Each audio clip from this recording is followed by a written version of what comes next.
Hello everyone, welcome to nursing chronicles YouTube channel. आज का हमारा वीडियो है एमसीक्यू सेशन का अपकमिंग ईएसआईसी और आरआरबी एग्जाम के लिए। सबसे फर्स्ट क्वेश्चन है हमारा, which of the following nursing intervention is essential for client with exophthalmos. यहाँ पर हमें बताया गया है कि एक्सोप्थैलेमस कंडीशन के अंदर कौन सा नर्सिंग इंटरवेंशन ऐसा है जो कि बहुत एसेंशियल है।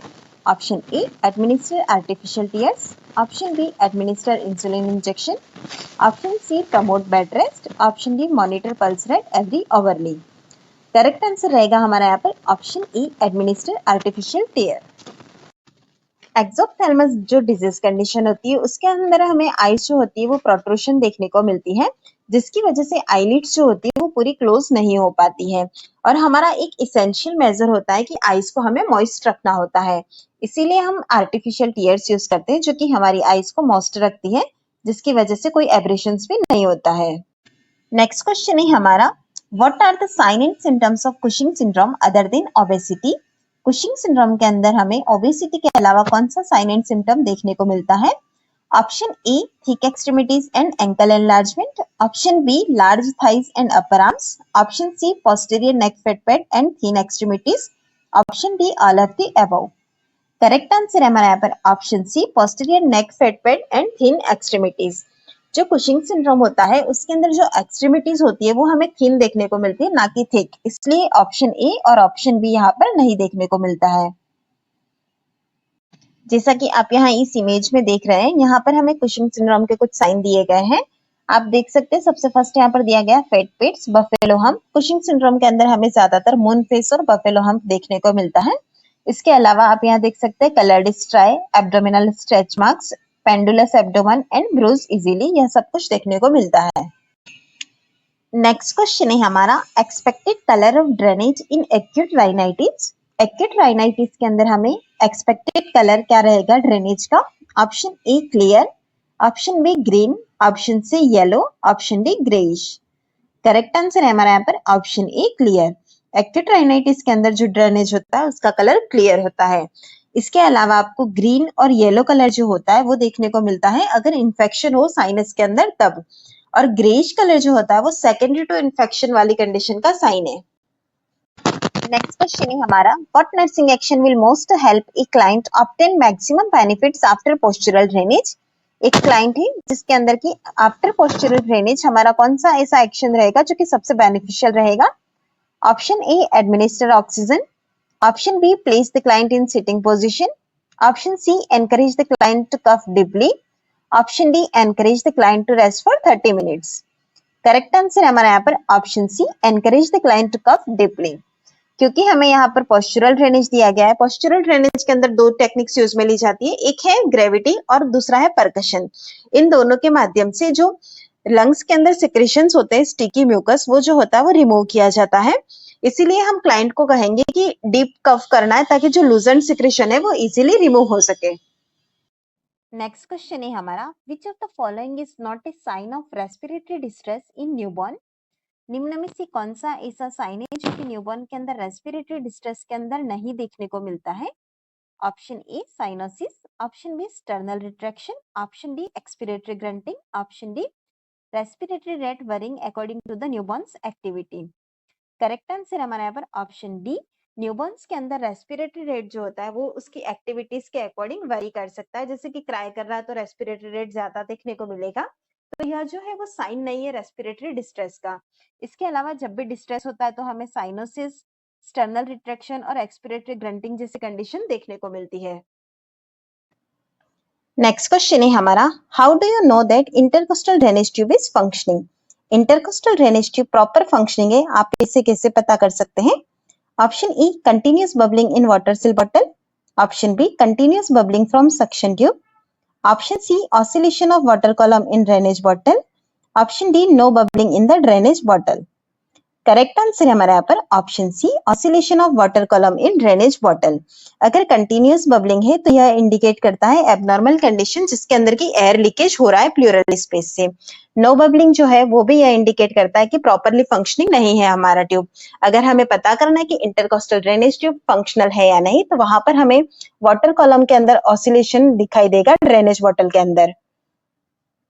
अब हमें पता होना चाहिए कि यह जो ऑसिलेशन है वो हमें क्यों दिखाई देता है। ऑसिलेशन जो होता है वो इसलिए दिखाई देता है क्योंकि जब भी हम रेस्पिरेशन करते हैं तो उसके अंदर इंस्पिरेशन और एक्सपिरेशन दोनों होता है, जिसके अंदर की इंट्राप्लूरल प्रेशर जो होता है वो डिक्रीज और इंक्रीज होता रहता है। उसकी वजह से हमें ड्रेनेज बॉटल के अंदर ऑसिलेशन देखने को मिलता है।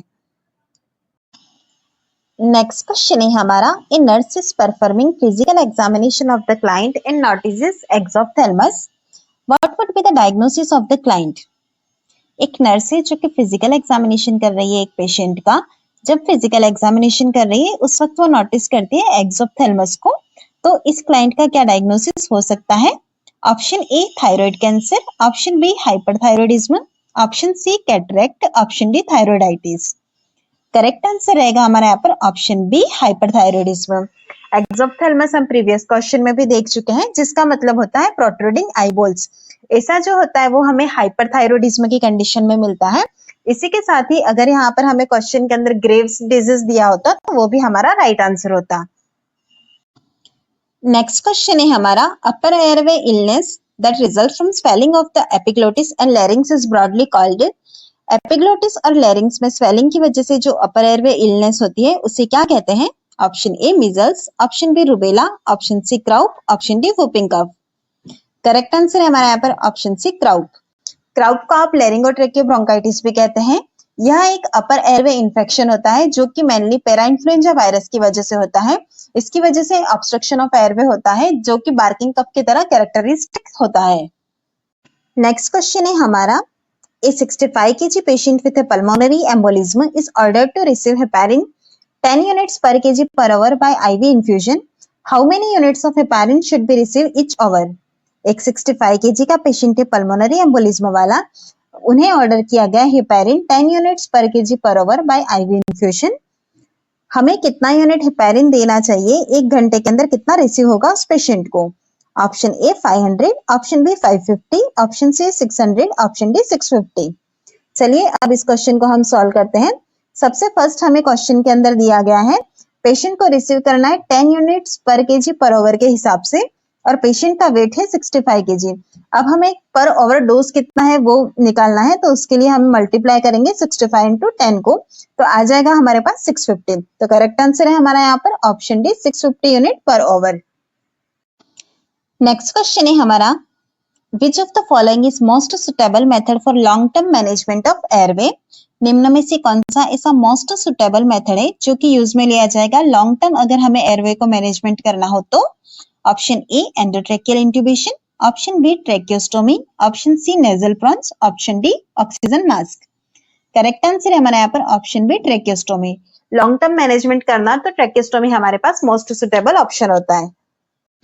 नेक्स्ट क्वेश्चन है हमारा, a 55-year-old male patient with emphysema and acute upper respiratory infection is admitted.